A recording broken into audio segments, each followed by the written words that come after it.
We're joined now in studio by James André from our International Affairs Desk here at France 24. James, good to have you with us in studio as always. So firstly, a US diplomatic push we are seeing this morning over the last 24 hours really. Where do things currently stand?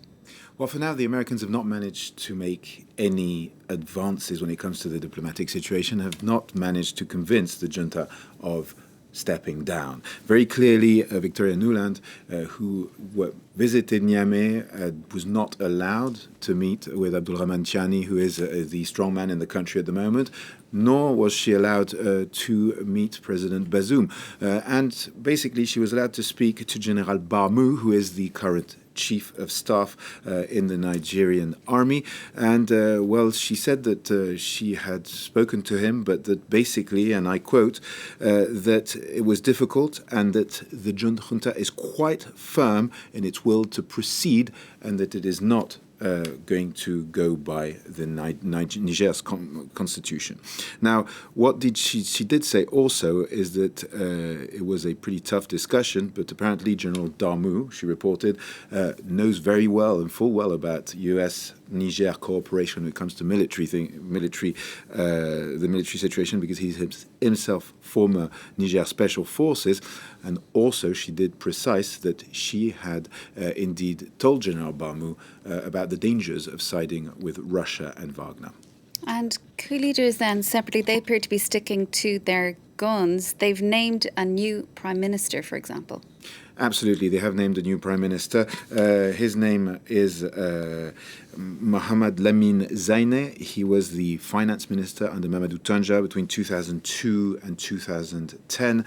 Now, what this does go to show is that they are cementing their grip on power, and it is also a signal. This is a well-known local politician in Niger. He's also a member of the civil society. He's not part of a junta or the army.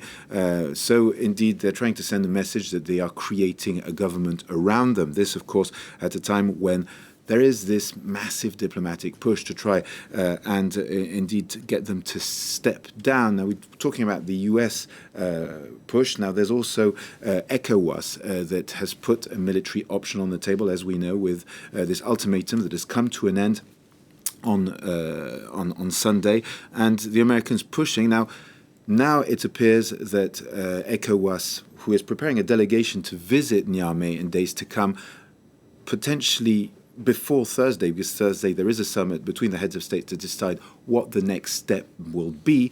But indeed, coming back to the US, State Secretary Antony Blinken spoke to our colleagues at RFI this morning, and he said that basically the US were backing ECOWAS when it comes to diplomacy. This is what he had to say. We are behind the efforts of ECOWAS in Africa to try to restore constitutional order in Niger. We are opening up diplomatically to support their efforts. I am in regular contact with leaders in Africa, with ECOWAS, with the African Union, and of course with our partners in Europe, including France. So we, like other countries, are trying to use diplomacy to ensure that constitutional order is restored. And James, the US obviously has significant strategic interests in Niger, doesn't it? Absolutely. It has two military bases, one close to Niamey, another one in Agadez in the north.